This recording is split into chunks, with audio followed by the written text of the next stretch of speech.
Okay, latest update. Here's the control box.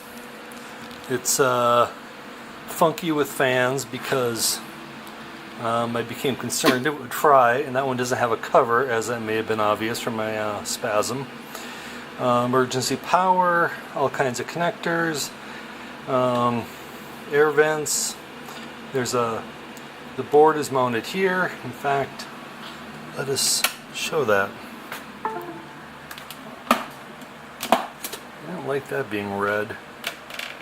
Yeah, the board's here, and USB connection, Wingus to kill power. This guy here that, if you're not careful, will short out down in there somewhere, and beyond that your finger can actually reach out, as I found out unpleasantly.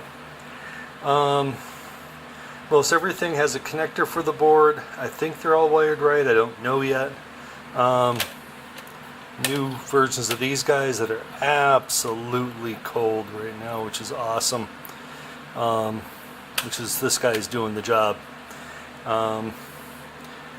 And that one is, should I ever add some of the other controls, they'll go there.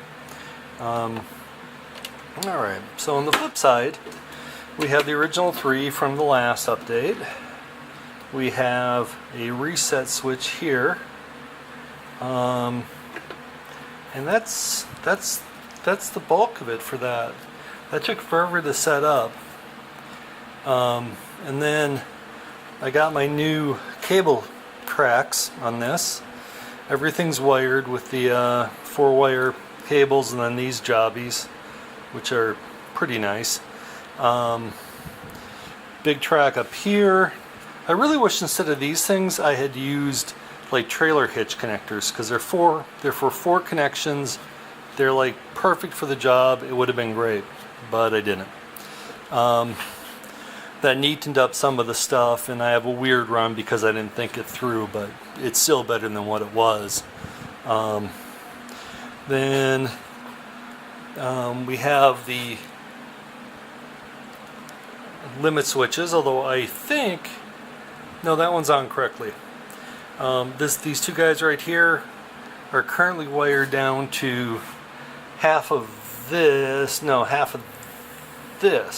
yes, this one over here, and that is should be the Z-axis, or no, this one here would be the Z probe. I have one of those, but I might not put it there. I might put it just here and just use like a 1/4-inch connector or something, plug the Z probe into this, and then run it wherever it needs to go. Forgetting to put your shrink on beforehand, so now you have to put it on with tape. Not great. That's the bulk of it, just waiting for parts to arrive, and it took a while. It's much nicer in that regard. It actually does work. Computer's there, but it's shut off, so I'm not going to show it. Yeah, there's a computer. And the main issue right now is something is not wired correctly with this guy, which controls the spindle. And you know, I'm probably going to give that about an hour of time, and then I'm just going to put a Makita on this thing just so I can get it to work.